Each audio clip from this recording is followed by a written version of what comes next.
ஒரு மண்டலம் ஏன் 48 வந்ததுன்னா மொத்தம் 27 நட்சத்திரம் 9 கிரகம் படராசி எல்லாமே ஜோதிடத்தை வச்சு தான் கோவில் ஆகம விதியே கண்டுபிடிக்கப்பட்டது. ரைட்டா? அதனால தான் வேதத்தின் கண்ணானது ஜோதிடம். அவை சில பண்புகளை மேம்படுத்த மற்ற பொருட்களுடன் கலக்கப்படலாம். மனிதனும் ஒரு மூலப்பொருள் தான், அவன் பயோமெட்டீரியல், ஜீவப்பொருள். அதனால்தான் சூரியனிலிருந்தே உயிர் வருகிறது, ஆத்மகாரகன்.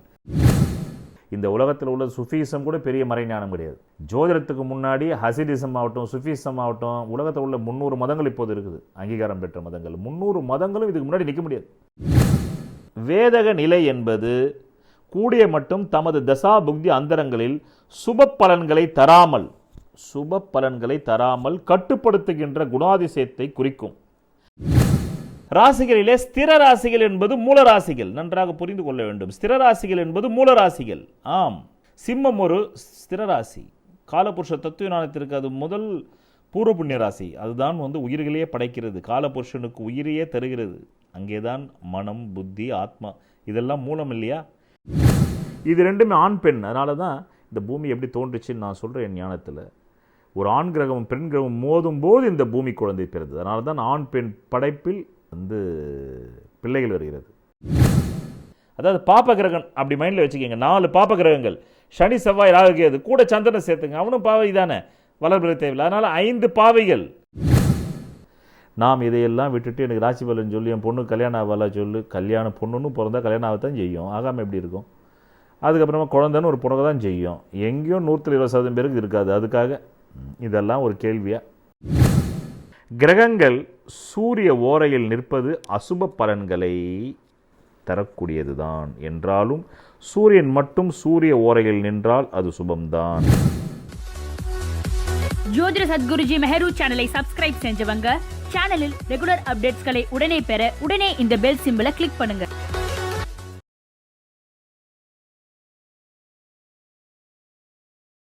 யோக ரத்தினங்கள் பதித்த பூர்வ புண்ணிய அதிர்ஷ்ட தெய்வ டாலர்களை உங்கள் ஜாதக தோஷங்கள் நிவர்த்தியாகி யோகமளிக்க புராதீன ஜோதிட விதிகளின்படி உலகிலேயே முதன்முறையாக செய்து தரும் ஒரே ஜெம்ஸ் அண்ட் ஜுவல்ஸ் எங்கள் Sahajo Rajneesh gems and jewels தான். எங்களுடைய யோக ஆபரணங்களை வேறு யாரும் செய்ய முடியாது. ஏனென்றால் ட்ரேட்மார்க் ரெஜிஸ்டர் செய்யப்பட்டது. எங்களுடைய தங்க ஆபரணங்கள் அனைத்தும் 916 கேடிஎம் முத்திரை கொண்டது.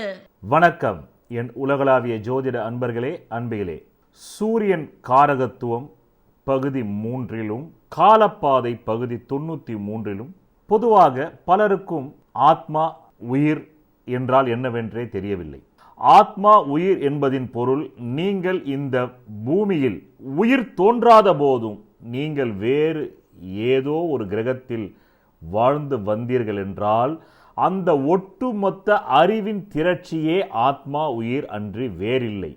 அதேபோல் உங்கள் பல பிறவிகளில் நீங்கள் எந்த வகையான வாழ்க்கையை வாழ்ந்து, எந்த விதமான வழிமுறைகளை மேற்கொண்டு, எந்த விதமான திறமைகளை நீங்கள் கொண்டிருந்தீர்களோ அந்த திறமை இந்த பிறவியில் பரிணமிக்கும்.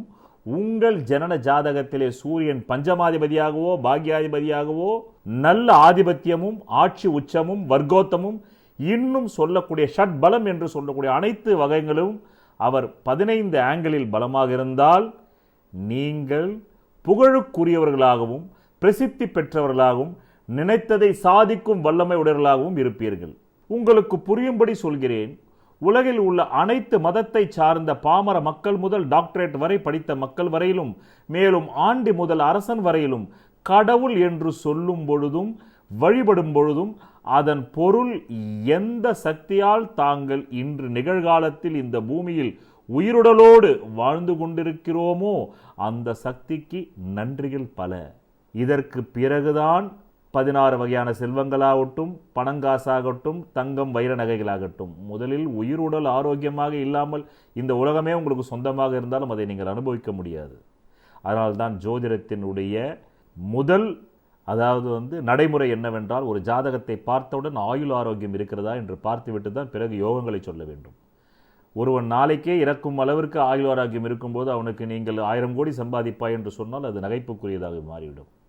மேலும் எங்களை நீண்ட ஆயுள் ஆரோக்கியத்தோடு இந்த எங்கள் உயிருடலை இந்த பூமியில் வாழ அருள்புரி இறைவா என்பதை தவிர வழிபாடு, பிரார்த்தனை, மந்திரங்களுடைய பொருள் இல்லை.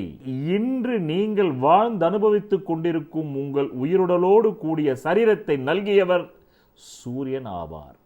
அதனால்தான் இந்து மத வேதத்தில் சூரியனை பிரத்யக்ஷ கண்கண்ட தெய்வம் என்று சொல்கிறது இந்து மத வேதங்கள்.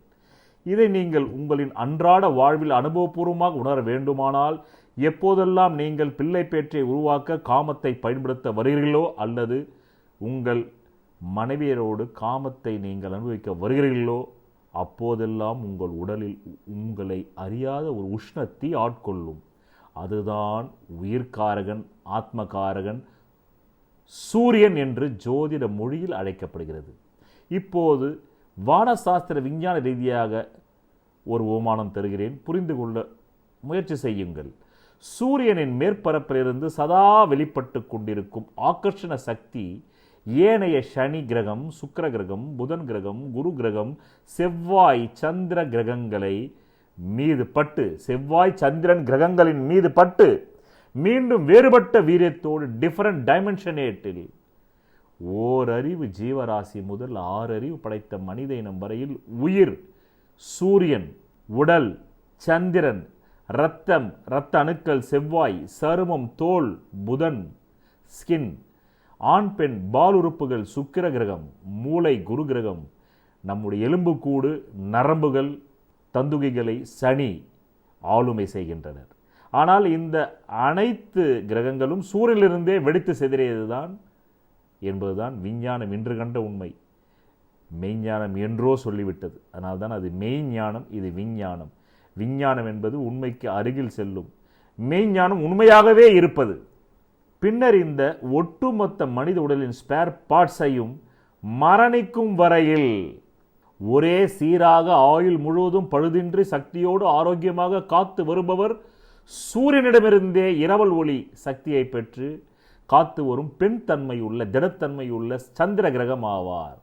இந்த அறிவியல் கூற்றின்படியே உலகமாதா என்று இந்து மதம் பெண்ணை பிரதானப்படுத்தி ஆதி பராசக்தியாக்கி வழிபாட்டை உருவாக்கியது.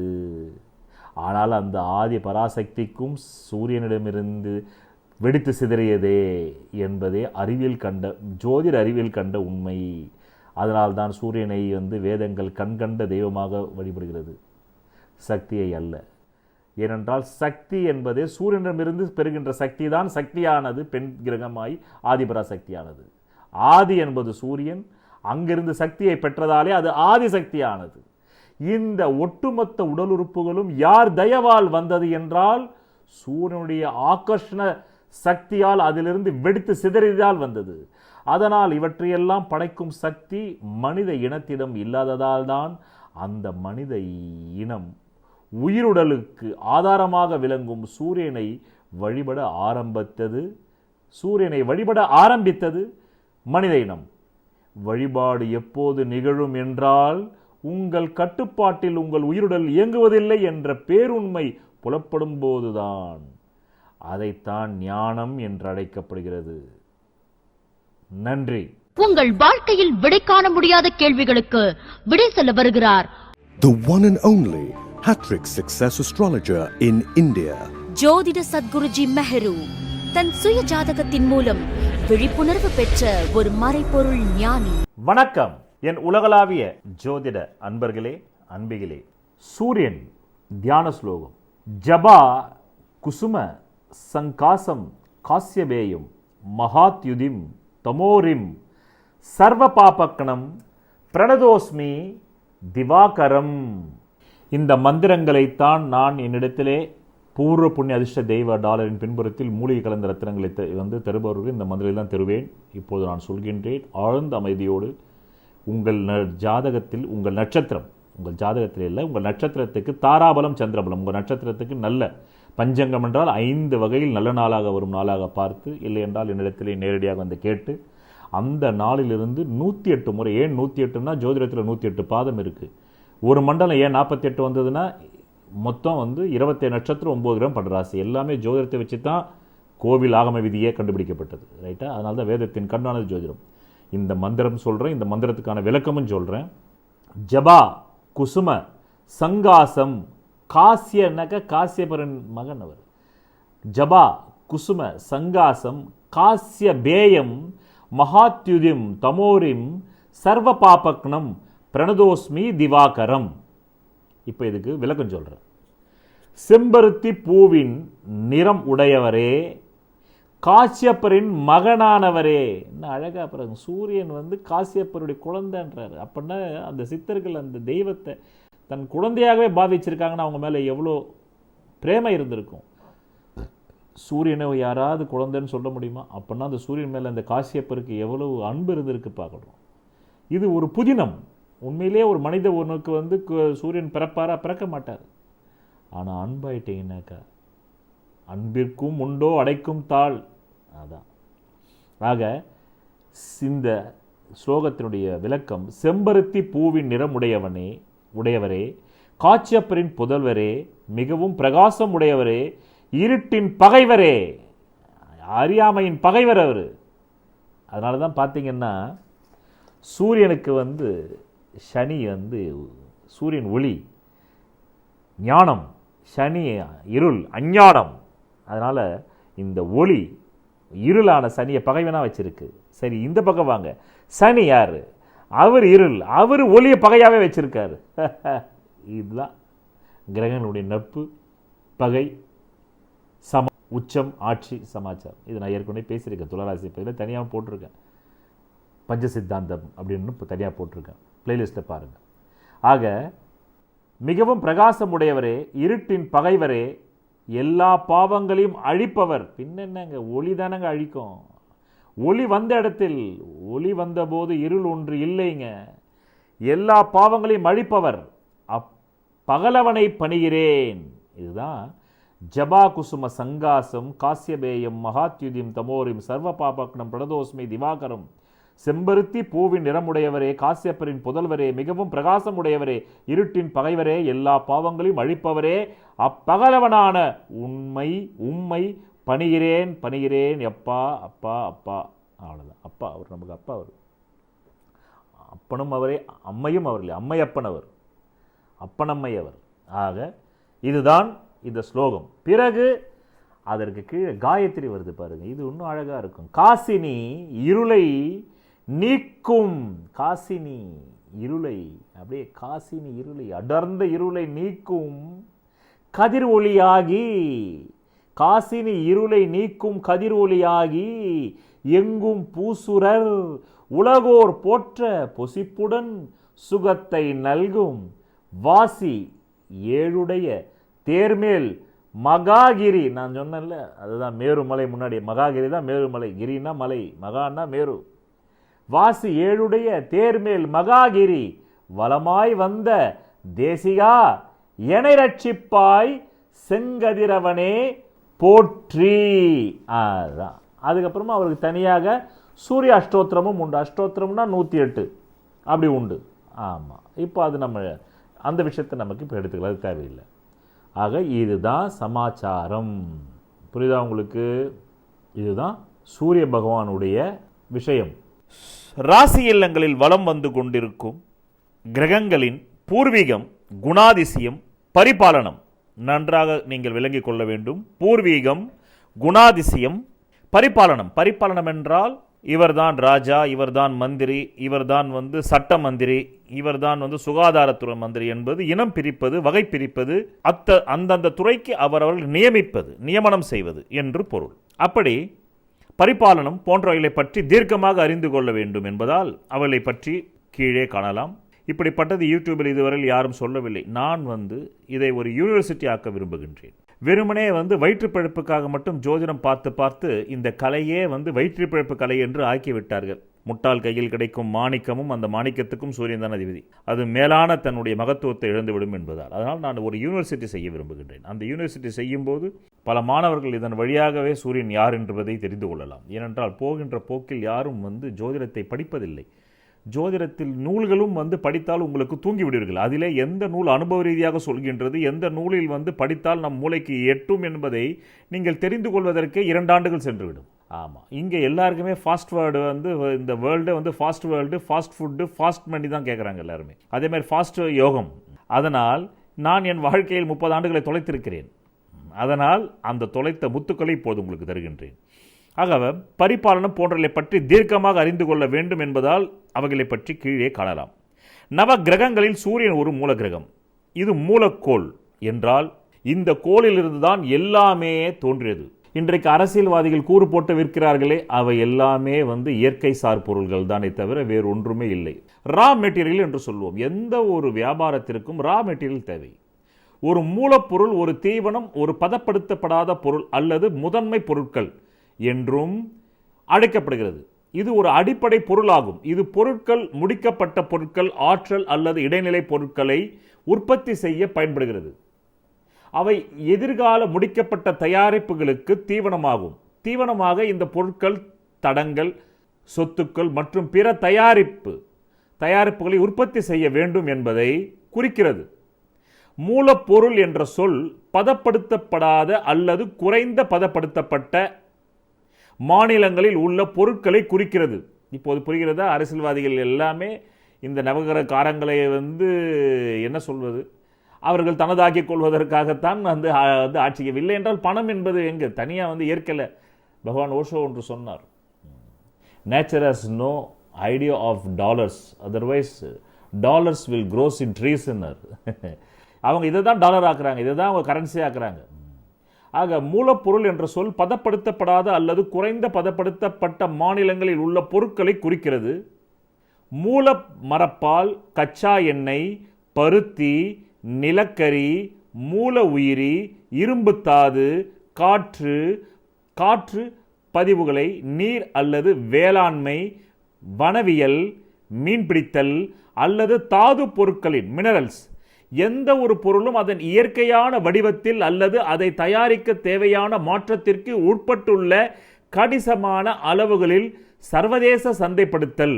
இரண்டாம் நிலை மூலப்பொருள் என்ற சொல் மறுசுழற்சி செய்யப்பட்டு மீண்டும் உற்பத்தி செய்யப்படும் கழிவுப் பொருட்களை குறிக்கிறது. உதாரணமாக உலோகம். தொழில்துறை நோக்கங்களுக்காக பயன்படுத்தப்படும் பல மூல உலோக பொருட்கள் முதலில் பயன்படுத்தக்கூடிய நிலையில் செயலாக்கப்பட வேண்டும். உலோக தாதுக்கள் முதல் வருகின்றன. பதப்படுத்தப்பட்ட, நசுக்கிய, வறுத்த, காந்த பிரிப்பு, மிதவை மற்றும் ஒரு பயன்படுத்த ஏற்றதாக செய்யும் ஆகியவற்றின் மூலமாக எல்லை பவுண்டரிஸ், பின்னர் தாதுவை மினரல் பயன்படுத்தக்கூடிய உலோகத்தில் கரைக்கிறது. அவை சில பண்புகளை மேம்படுத்த மற்ற பொருட்களுடன் கலக்கப்படலாம். மனிதனும் ஒரு மூலப்பொருள் தான். அவன் பயோமெட்டீரியல், ஜீவப்பொருள். அதனால்தான் சூரியனிலிருந்தே உயிர் வருகிறது, ஆத்மகாரகன். உலகம் முழுவதும் பொதுவாக காணப்படும் ஒரு உலோக மூலப்பொருள் இரும்பு ஆகும். மூலம் நிக்கலுடன் இணைந்ததால் இந்த பொருள் பூமியின் உள் மற்றும் வெளிப்புற மையத்தில் 35% அதிகமான பொருள்களை உருவாக்குகிறது. ஆரம்பத்தில் கிறிஸ்துவுக்கு முன் 4000க்கு முன்னர் பயன்படுத்தப்பட்ட இரும்பு விண்கல் இரும்பு என்று அழைக்கப்பட்டது மற்றும் பூமியின் மேற்பரப்பில் காணப்பட்டது. ஏனெனில் இந்த வகை இரும்பு மனிதர்கள் தோன்றுவதற்கு முன்பு பூமியை தாக்கிய விண்கல்லிலிருந்து வந்தது. அவை மிகவும் குறைவாகவே இருந்தன. விநியோகி இந்த வகை இரும்பு போன்ற பூமி இரும்பு போலல்லாமல் பூமியில் மிகவும் ஆழமான அந்த காலகட்டத்தில் மனிதர்கள் விட இருந்தது. தோண்டி முடிந்தது. விண்கல் இரும்பின் நிக்கல் உள்ளடக்கம். அதை சூடாக்க தேவையில்லை. அதற்கு பதிலாக அது சுத்தி கருவிகள் மற்றும் ஆயுதங்களாக வடிவமைக்கப்பட்டது. பூமியில் உள்ள உலோக மூலப்பொருட்கள் வெளியேற மிகவும் நெருக்கமானவை. தற்போதைய தூக்கி எறியும் பொருளாதாரம் பூமியில் காணப்படும் பொருட்களை மீண்டும் பயன்படுத்துவதில்லை. அது மாறாவிட்டால் பூமியிலிருந்து சில பொருட்கள் வெளியேறும் முன் மிக குறைந்த நேரமே உள்ளது. ஈயம், தகரம், தாமிரம், இரும்புத்தாது மற்றும் பாக்சைட்டுக்கு இடையில் எதிர்காலத்தில் எளிதில் கிடைக்கக்கூடிய பொருட்களின் நரம்புகள் காணப்படாவிட்டால் அதிகபட்சம் 70 ஆண்டுகள் உள்ளன.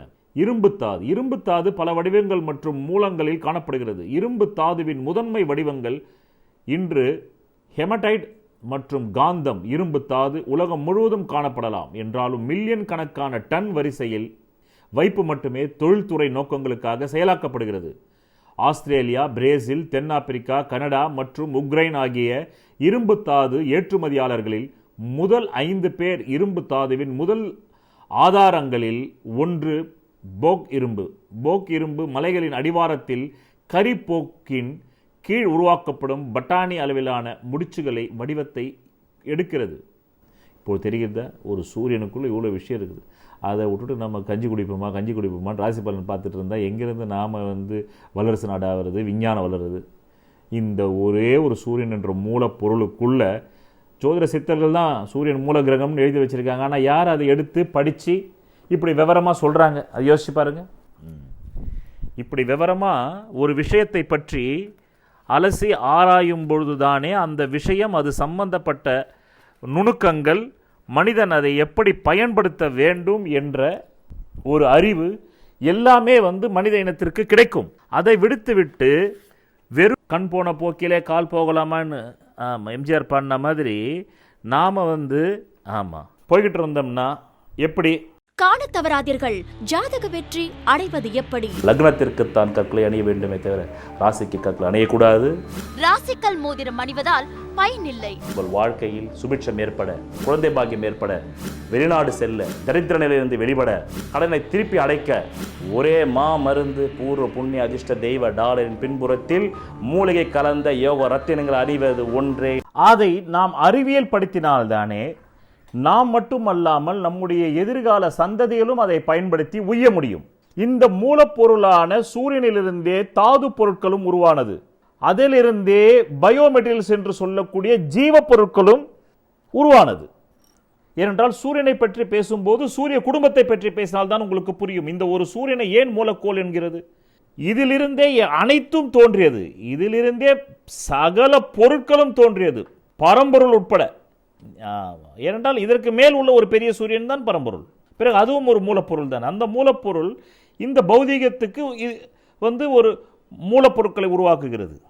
அதனால்தான் ஆன்மீகத்திலே பொருட்கள் உனக்கு வேண்டுமா, பொருட்களை படைத்தவன் வேண்டுமா என்று கேட்டால் புத்திசாலிகள் பொருட்களை படைத்தவனை தான் பிடிப்பார்கள். பொருட்களை படைத்தவனே எஜமானனை பிடித்து விட்டால் பொருட்கள் தானாகவே வந்துவிடும் அல்லவா?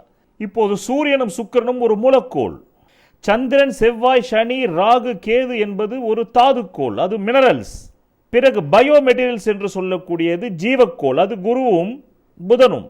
ராசிகளிலே ஸ்திர ராசிகள் என்பது மூல ராசிகள். நன்றாக புரிந்து கொள்ள வேண்டும். ஸ்திர ராசிகள் என்பது மூல ராசிகள்.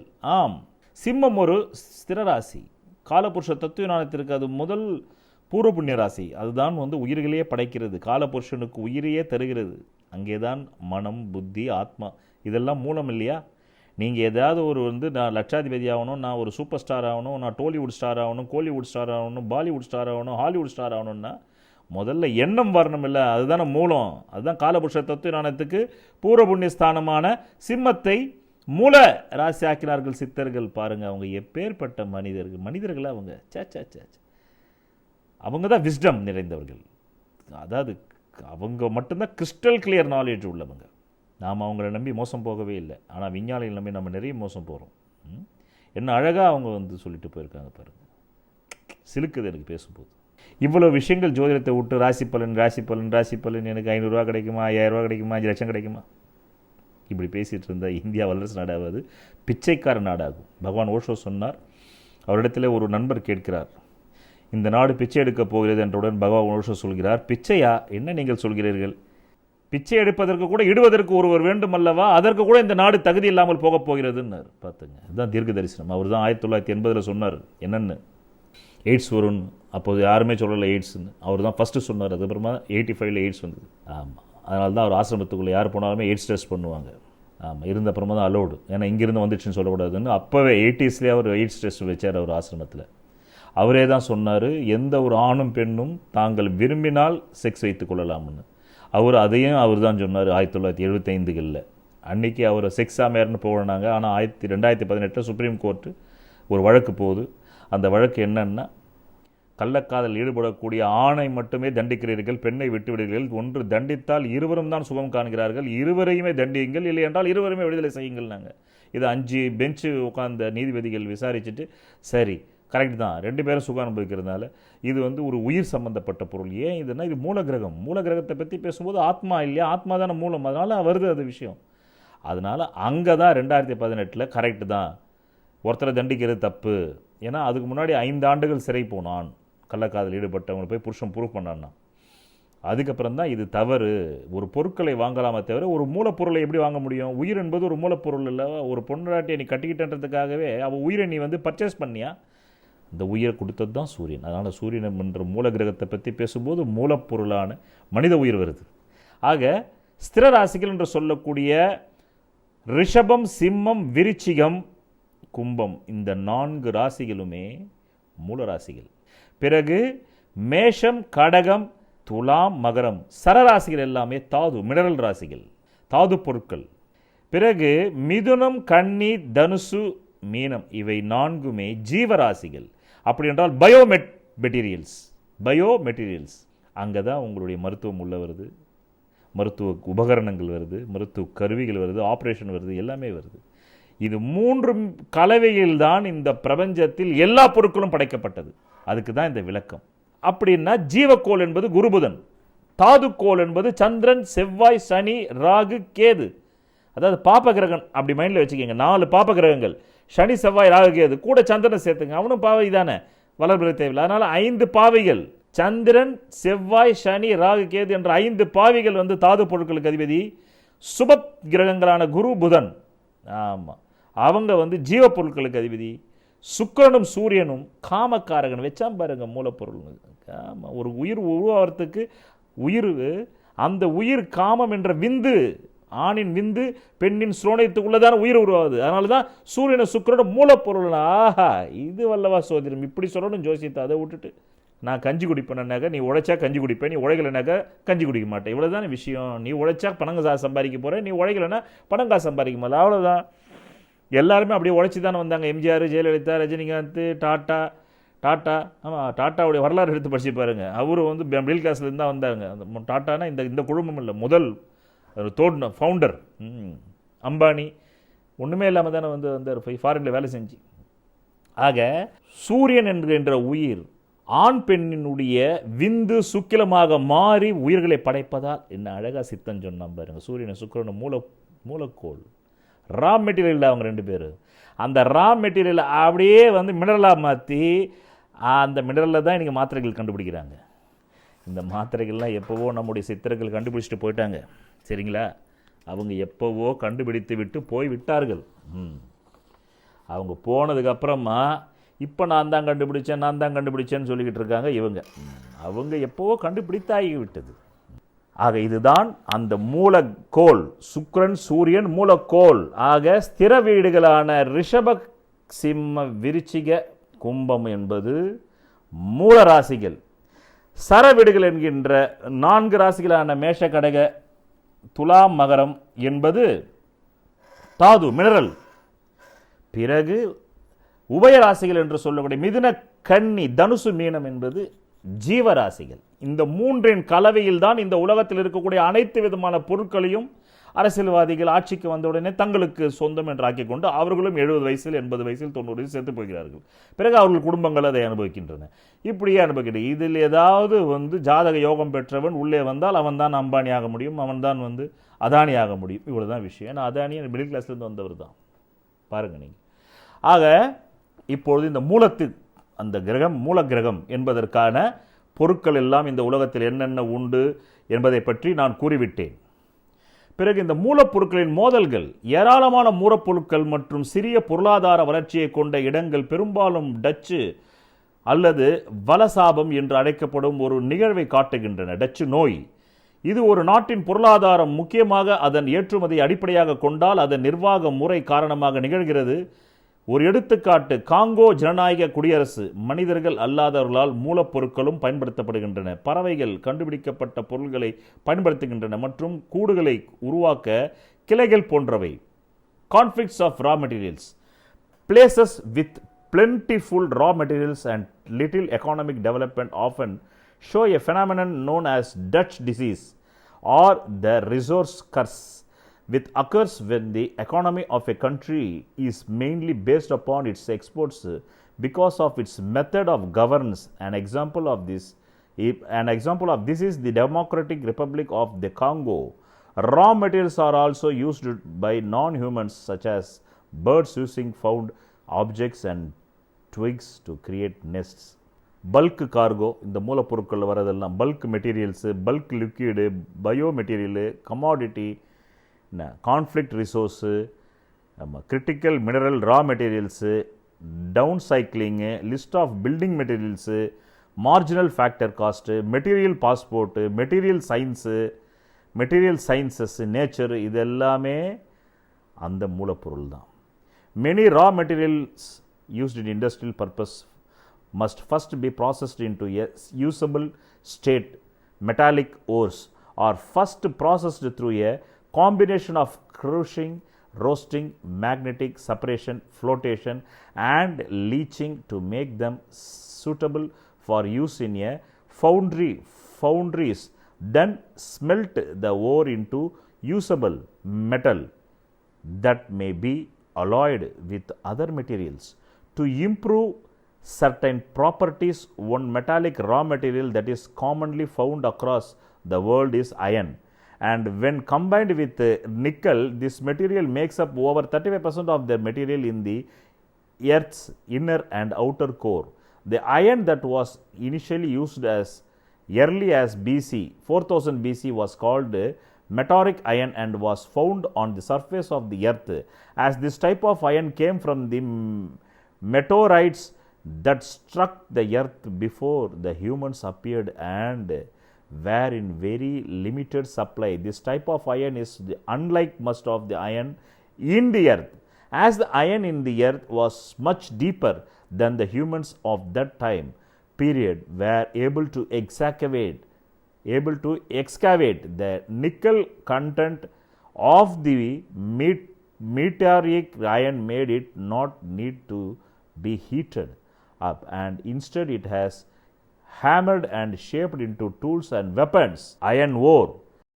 Metallic raw materials on earth are very close to running out. The current throwaway economy hardly ever reuses the materials that are found in the earth, and unless that changes, there is a very limited amount of time before certain materials from the earth run out. Between lead in copper, iron ore and bauxite, there are at most 70 years left unless more readily available veins of materials are found in the near future.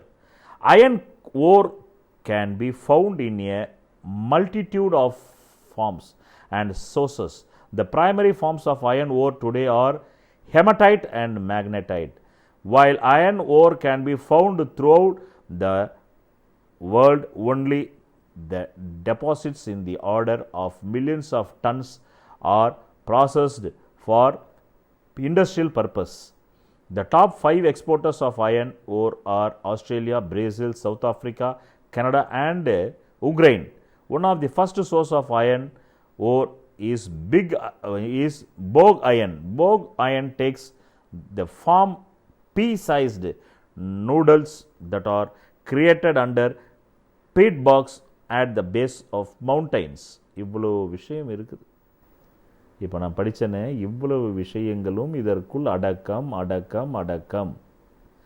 நாம் இதையெல்லாம் விட்டுட்டு எனக்கு ராசி பலன் சொல்லி என் பொண்ணு கல்யாணம் ஆகல சொல்லு, கல்யாணம் பொண்ணுன்னு பிறந்தா கல்யாணம் ஆகத்தான் செய்யும், ஆகாமல் எப்படி இருக்கும்? அதுக்கப்புறமா குழந்தைன்னு ஒரு பிறகு தான் செய்யும். எங்கேயோ 120% பேருக்கு இருக்காது. அதுக்காக இதெல்லாம் ஒரு கேள்வியாக, இதுக்காக ஜோதிடத்தை பயன்படுத்தி கடைசியில் வந்து ஜோசியனால அவ்வளோதான் பாருன்னு நினச்சிக்கோச்சு. ஜோசியனா இப்போ எவ்வளவோ இருக்குதுன்னு நீங்கள் தெரிஞ்சுக்கிட்டு தான் சொன்னேன். இது நான் சொன்னது ரொம்ப கம்மி. ஆமாம், இன்றைக்கி நீங்கள் சாப்பிட்ற எல்லா மருந்துகளும் அந்த மூலப்பொருள் தான் தயாரிக்கப்படுது, அந்த பயோ மெட்டீரியல். ஆக நவ கிரகங்களில் சூரியன் ஒரு மூல கிரகம். அதுக்கு தான் நம்ம இவ்வளோ டெஃபினேஷன் கொடுத்தோம். இது மூலக்கோள், ஆணனத்தை சார்ந்தது. ஆத்மா பிதுர்காரகன், தந்தையை குறிக்கக்கூடியது, அங்கம் வைக்கக்கூடியது. இதன் ஆட்சி மூலத்திரிகோண வீடு சிம்மம். இதன் சாரம் பெற்ற நட்சத்திரங்கள் கிருத்திகை, உத்திரம், உத்திராடம். சிம்ம ராசியில் சூரியன் 20 பாகை வரையில் மூலத்திரிகோண பலத்தையும் மீதி 10 பாகையில் ஆட்சி பலமும் பெற்று மேஷராசியில் 10 பாகையில் பரம உச்சமும் துலா ராசியில் 10 பாகையில் பரமநீச்சமும் பெறுகிறது. மகரம், கும்பம், ரிஷபம் ஆகிய ராசிகளில் பகை பெறுகிறது. மகரம், கும்பம், ரிஷபம் ஆகிய ராசிகளில் பகை பெறுகிறது. துலா ராசியிலிருந்து மேஷராசியை நோக்கி செல்லும். அதாவது இப்போ நீங்கள் பிறக்கும்போது சூரியன் விருச்சிகத்திலேருந்து ஆரோகணத்தை நோக்கி போகுது. இன்னும் மீனத்திலேருந்து மிக நெருங்கி ஆரோகணம். அப்படின்னா என்ன அர்த்தம்? அது பவர் அந்த உச்ச வீட்டை நோக்கி போகுது. ட்ரெயின் வரும்போது ஆமாம் நாம் வந்து கம்முன்னு படுத்துப்போம். இங்கேருந்து பாம்பே போகிறோன்னு நம்ம சொந்தக்கார வீட்டுக்கு. பாம்பேக்கு ஒரு 10 கிலோமீட்டருக்கு முன்னாடி நம்ம எப்படி எழுந்திரிச்சு மூஞ்செல்லாம் கழுவிடுவோம், போய் பார்க்க போகிறோம். அப்படி தான் அந்த கிரகத்துக்கும் அதை வச்சு தான் நம்ம உணர்வுகளும், அதான் எமோஷன் தான். கிரகங்கள் எமோஷன்லேயே இருக்கிறனால, மோஷன்லேயே இருந்தாலும் நமக்கு எமோஷன் வருது. ஆக துளாராசிலிருந்து மேஷராசியை நோக்கி செல்லும் பிரயாணம் ஆரோகணம் என்றும், மேஷராசியிலிருந்து துலா ராசியை நோக்கி செல்லும் பிரயாணம் அவரோகணம் என்றும் பெயர் பெறுகிறது. ஆரோகண பயணம் சாந்தத்தையும் சாத்வீகத்தையும் சக்தியையும் பலத்தையும் தருகிறது. அவரோகண பயணம் சோகத்தையும் ஆக்ரோஷத்தையும் தரும் என்பது அறிவியல் விதி. சூரியனுக்கு சுக்கிரன், சனி, ராகு, கேது ஆகிய நான்கும் பகை.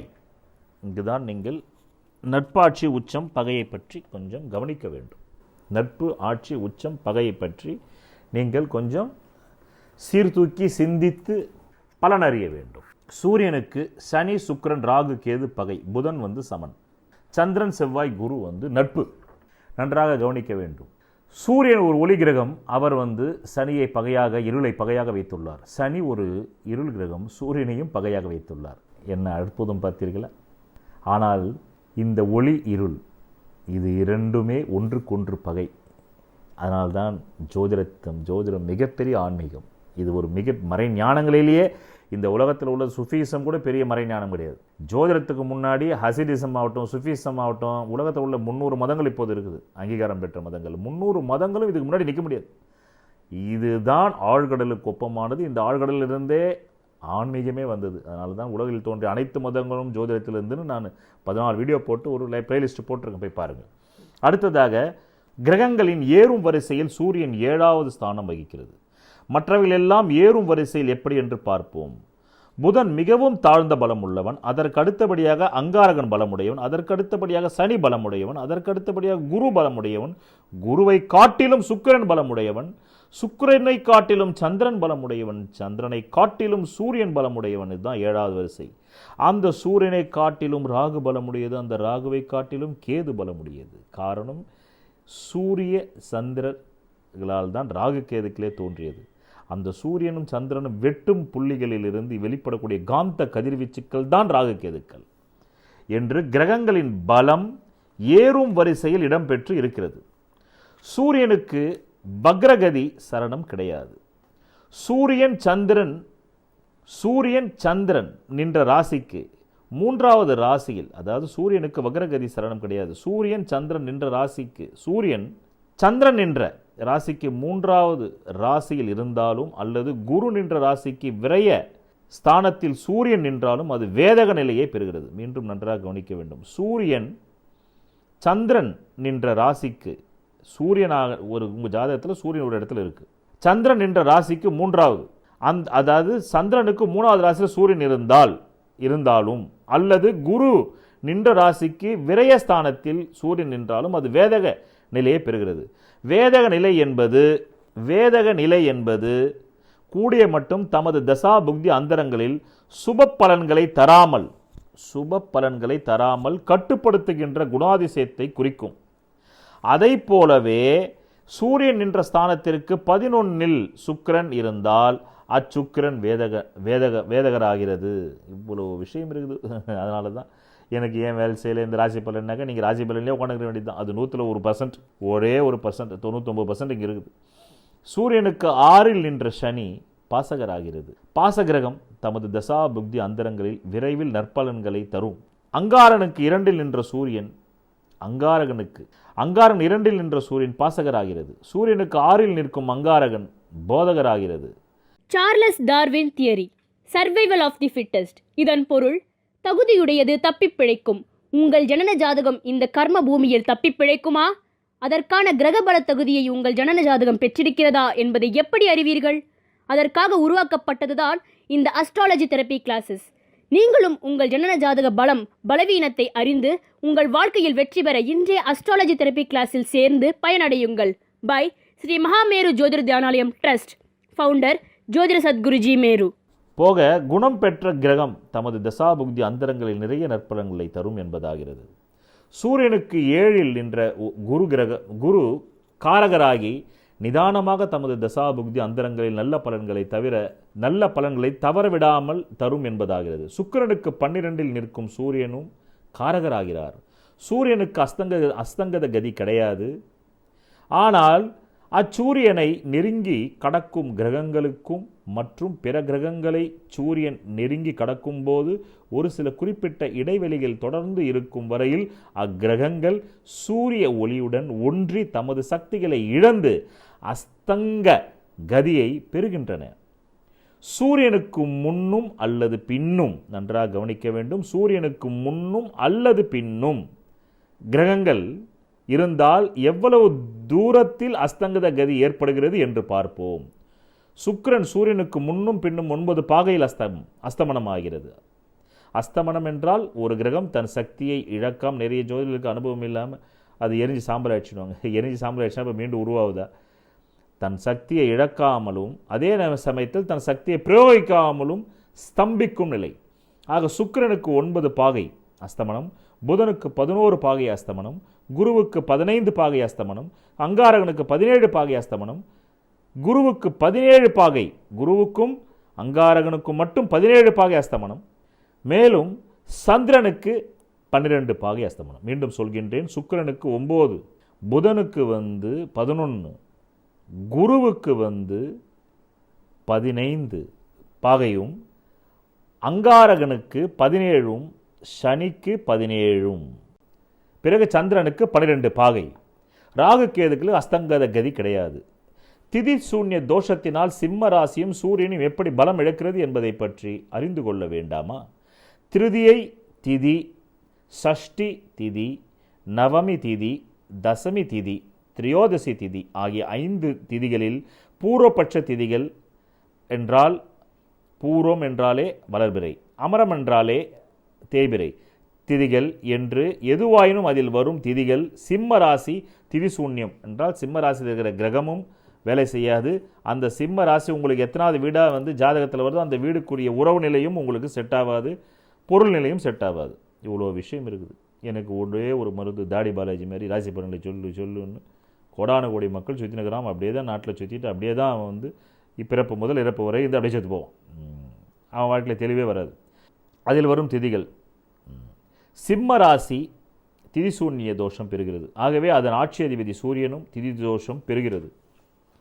திதிசூன்ய தோஷம் பெற்ற கிரகம் மேஷம், விருச்சிகம், கும்பம் ஆகிய பாப்ப ராசிகளில் இருந்தாலும், அதாவது உங்களுக்கு சூரியன் திதி தோஷம் பெற்றிருந்தாலும் திதிசூன்யம் பெற்ற கிரகம் மேஷம், விருச்சிகம், கும்பம் ஆகிய பாப்ப கிரக ராசியில் இருந்தாலும், அல்லது வக்ரம் பெற்றாலும், அல்லது 6-8 பணியில் மறைந்திருந்தாலும், அல்லது பாப்ப கிரகங்களின் சூரியன், அங்காரன், சனி, ராகு, கேது கூடியிருந்தாலும், அல்லது பகை நீச்ச இல்லத்தில் இருந்தாலும் திதிசூன்ய தோஷத்திற்கு உரிய பரிகாரம் ஏற்பட்டு அக்கிரகமும் அந்த ஸ்தானமும், அதாவது திதிசூன்ய தோஷம் பெற்ற ஸ்தானமும் நல்ல பலன்களை தரக்கூடியதாகிறது என்பது சாஸ்திர விதி. இந்த வகையில் சூரியனுக்கு எப்படி திதிசூன்ய தோஷ நிவர்த்தி ஏற்படுகிறது என்று பார்த்து அறிய வேண்டும். சூரியன் தான் நின்ற இல்லத்திலிருந்து எண்ணி வர 7ஆம் இல்லம் எதுவோ அந்த இல்லத்தை மட்டும் பார்க்கும், மற்ற பார்வைகள் எதுவும் கிடையாது. நவக்கிரக மேடையில் சூரியன் நடுநாயகமாக இருப்பினும் அச்சூரியன் கிழக்கு திசை மட்டும் நோக்கி இருக்கும். மற்ற கிரகங்களின் திக்கு நோக்கு எப்படி என்று பார்ப்போம். சூரியன் ஒரு ராசியை கடக்க 1 மாதம் ஆகிறது. ஆகவே இது மாதக்கோள் என்று பெயர் பெறுகிறது.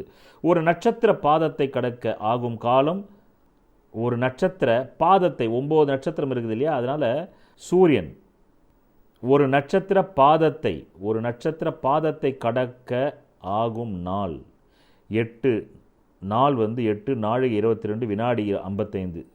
புகுந்த ராசியில் சூரியன் 5 நாட்கள் கழித்து அந்த ஸ்தானத்திற்கு உண்டான சுப அல்லது அசுப பலன்களை தரும் 5 நாட்கள். சூரியன் உச்சஸ்தானமான மேஷராசியில் இருந்தால் அந்த ஜாதகருக்கு மதப்பற்று அதிகம் இருக்கும். அரசாங்கத்திலிருந்து உத்தியோகம் அல்லது வருவாய் பெறுவார். சுயமாக சொத்து சம்பாதிப்பார். பெரும்பாலோர் ஆசிரியராகவும் பேராசிரியராகவும் இருப்பார்கள். தந்தையின் முன்னேற்றம் சற்று குறைவுதான். ஏன்னா இவனே தந்தையாயிடுறானே. சூரியன் நீச்ச ஸ்தானமான துளாராசியில் இருந்தால் அந்த ஜாதகருக்கு உஷ்ட சம்பந்தமான பிணி இருக்கும். தந்தை தனையன் உறவு சரிப்படாது. ராகு கேதுக்கள் நின்ற வீட்டதிபதிகள் யாராக இருந்தாலும் அவர்கள் சூரியனுக்கு ஆகாது. அதை போலவே சூரிய சந்திரர்கள் நின்ற வீட்டதிபதிகள் யாரோ அவர்கள் ராகு கேதுகளுக்கு ஆகாது. லக்னத்திற்கு 4ஆம் இல்லத்ததிபதி யாராயினும் அவர்கள் வாகனாதிபதி என்றும் பூமிஸ்தானாதிபதி என்றும் சொல்லப்படுகின்றன. அப்படிப்பட்ட கிரகம் சூரியன் என்ற ஸ்தானத்திற்கு 1, 4, 7, 10 அதாவது சூரிய கேந்திரத்தில் இடம்பெற்றிருந்தால் அந்த ஜாதகருக்கு பிதிர் சொத்து இல்லை என்று சொல்லப்படுகிறது. அதில் லக்னத்திற்கு 4இல் சுபர் இருந்தால்தான் பிதிர் சொத்து இல்லை என்பது முற்றிலும் உறுதியாகிறது. சூரிய குடும்பத்தில் சூரியனை அடுத்துள்ள கிரகம் புதன் என்று சொன்னோம். இப்படிப்பட்ட புதன் தமது நித்திய ஓட்டத்தினால் சில காலம் சூரியனுக்கு முன்னும் சில காலம் சூரியனுடனும் சில காலம் சூரியனுக்கு பின்னும் வழி நடந்து செல்லும். அவைகள் எல்லாம் எப்படி என்றும் எப்போது என்றும் பார்ப்போம். கும்பம், மீனம், மேஷம், ரிஷபராசிகளில் சூரியன், மீண்டும் சொல்கிறேன், கும்பம், மீனம், மேஷம், ரிஷபராசியில் சூரியன் சஞ்சரித்து செல்லும் மாதங்களில், அதாவது மாசி, பங்குனி, சித்திரை, வைகாசி மாதங்களில் புதன் சூரியனுடன் கூடி செல்லும். மிதுனம், கடகம், சிம்மம், கன்னி ராசிகளில், அதாவது ஆனி, ஆடி, ஆவணி, புரட்டாசி மாதங்கள் புதன் சூரியனுக்கு முன் நின்று சூரியனை வழிநடத்தி செல்லும். துலாம், விருச்சிகம், தனுசு, மகரம் ராசிகளில், அதாவது ஐப்பசி, கார்த்திகை, மார்கழி, தை மாதங்களில் புதன் சூரியனுக்கு பின் வீட்டில் நின்றே சஞ்சரித்து செல்லும். சூரியன், சுக்கிரன், புதன் 3 கிரகங்களும் எப்போதும் 90 பாகைக்குள்ளேயே அல்லது 3 ராசிகளுக்குள்ளேயே சஞ்சரித்து செல்லும். ஆகவே இம்மூன்று முக்கூட்டு கிரகங்கள் என்று சொல்லப்படுகின்றன.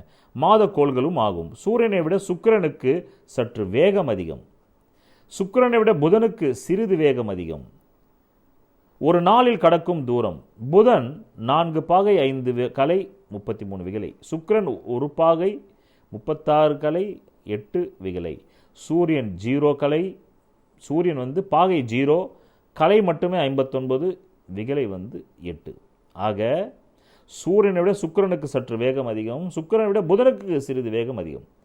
60 விகலை ஒரு கலை, 60 கலை ஒரு பாகை, 30 பாகை ஒரு ராசி வீடு. சூரியனை பற்றிய பலவித குணச்சித்திரங்கள். சூரியன் ஆண் கிரகம், சத்வ குணம் பெற்ற குரூர கிரகம். நன்றாக புரிஞ்சுக்கிங்க, ஆத்மாவே குரூரம்தான். ஆத்மா எங்கிருந்து வருது? குரூரத்துக்கிட்ட இருந்து தான் வருது. அதனால தான் மனிதன் ஒரு நுட்பமான மிருகம்னு நான் சொல்கிறேன் அடிக்கடி. ஆமாம். ஆக சூரியன் ஆண் கிரகம், சத்வகுணம் பெற்ற குரூர கிரகம்.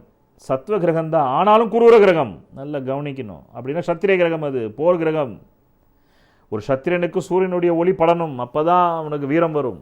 வைட்டமின் டிக்கு. பஞ்சபூதங்களில் நெருப்பு, அறுசுவையில் காரம். பஞ்சபூதத்தில் நெருப்பு, அறுசுவையில் காரம். உடல் அமைப்பில் மார்பு. பிற கிரகங்களுக்கு அஸ்தங்கம் தரும் கிரகண காலங்களில் மட்டும் சூரியன் ராகு கேதுக்களின் நிழலில் 3.25 நாழிகை, அப்படின்னா 2.5 நாழிகை என்றது 1 மணி நேரம். அரை நாழிகை என்பது 1 நாழிகை என்பது 24 நிமிடம். அரை நாழிகை என்பது 12 நிமிடம். ஆக கிட்டத்தட்ட ஆமாம் ஒரு 1.5 மணி நேரம்னு வைங்க. ஆமாம் 1.5 மணி நேரத்துக்கு நாழிகையில் அஸ்தங்கதம் அடையும், வக்ரம் அடையாது. பிற கிரகங்களுக்கு வக்ரம் தரும். மயில், தேர், மயில் வாகனம் பெற்றவர் சத்திரிய ஜாதி. சூரியனை பற்றிய சில புள்ளி விவரங்கள். அவருடைய சமித்து எருக்கு, வட்ட வடிவம், செந்நிறம், நெடிய உருவகம், நடுவிட ஸ்தானம், தாமிர உலோகம். தேவங்களிலே அதிதேவதை சிவன். இவருடைய ஆளுமை பெற்றவர் தான் சிவன். ஆதி மனிதன் சிவன். அதாவது நம்முடைய தெய்வங்களை இப்படி தான் சிருஷ்டிச்சாங்க. சூரியனுடைய முழு அந்த காரகத்துவம் பெற்றவர் சிவன். ஆமாம். சந்திரனின் முழு காரகத்துவம் பெற்றது பார்வதி தேவி. இது ரெண்டுமே ஆண் பெண். அதனால தான் இந்த பூமி எப்படி தோன்றுச்சுன்னு நான் சொல்கிறேன் என் ஞானத்தில். ஒரு ஆண் கிரகமும் பெண் கிரகமும் மோதும் போது இந்த பூமி குழந்தை பிறந்தது. அதனால தான் ஆண் பெண் படைப்பில் பிள்ளைகள் வருகிறது. நீங்கள் கடவுளை தேடி போனால் உங்களை வரவேற்பதற்கு அங்கு கடவுள் இருக்க மாட்டார். நீங்களே தான் கடவுள் என்பதை உணர்வீர்கள். அதனால்தான் ஞானமடைந்த அனைவருமே நானே கடவுள் என்கிறார்கள். ஆனால் அஞ்ஞானிகளுக்கு அவர்களை பார்த்தால் பொறாமை. அவர் உயிரோடு இருக்கும்போது உள்ளே சிறையில் தள்ளுகிறார்கள். இறந்த பிறகு அவருக்கே வழிபாடு நடத்துகிறார்கள். காரணம், இறந்த பிறகு ஈகோ அடிக்காதில்லை. அப்போ எந்த கிறிஸ்தவனும் சரி பரவாயில்ல, செத்து போனவன் தான் விடு அப்படின்ட்டு கேஸும் போட மாட்டான். மதச்சண்டையும் வராது, இந்த மதம் வளருதேன்னு வராது. என்ன பண்ணுறது? உயிரோடு இருக்கும்போது அவங்கள கேரக்டர் அசோசியேஷன். நான் சொல்கிறது இப்போ இருக்கக்கூடிய சாது சன்னியாசிகளை பற்றி சொல்லவே இல்லை. இயேசுநாதரே கேரக்டர் அசோசியேஷன் பண்ணாங்க. அப்புறம் நபிகள் நாயகத்தை கல்லை கொண்டு எறிஞ்சாங்க, அவர் மக்காலேருந்து மெதினாலேருந்து ஓட விட்டாங்க. அப்புறம் யாரும் அவங்க செய்யலை. சிவன் அதிதேவதை, என்னடே தச்சம் புள்ள தானே, இவருக்கு எப்படி கடவுளின் மைந்தனாக இருக்க முடியுன்ற ஈகோ. இப்போ இறந்த பிறகு இப்போ ஏற்றுக்கிட்டாங்க இயேசுவை. இப்போ ஈகோ இல்லை. இப்போ நாம் அவரை புகழ்றது அவருக்கு தெரியாதில்லை, தெரிஞ்சாக தான் ஈகோ வருது. உயிரோடு இருக்கும்போது புகழ்ந்தா ஈகோ வந்துடுது இல்லை. சூரியனுடைய அதிதெய்வம் சிவன், அவருடைய ஸ்தலம் க்ஷேத்திரம் ஆடுதுறை. பல முறை நான் போயிருக்கேன். அங்கே ஞாயிற்றுக்கிழமை 12 மணிக்கு வில்வ இலையில் அந்த அவருடைய வில்வம் இருக்கு இல்லையா, அந்த விலையில் எருக்க இலைன்னு வாங்க, வில்வம் முடியாது, எருக்க இலை. அது பாம்பு கடித்தாலும் அது முறியடிச்சிடும். அங்கே இப்போ நிறைய பாம்புகள் இருந்த காலத்தில் அந்த எருக்க இலையில் தயிர் சாதம் கொடுப்பாங்க 12 மணிக்கு. அதுக்கு முன்னாடி அவருடைய துணைவியாரை போய் தரிசனம் பண்ணிட்டு வரணும். மங்களாம்பிகை தரிசனம் பண்ணிட்டு இவர் தரிசனம் பண்ணணும். ஆடுதுறை ஸ்தலம் ஆடுதுறை.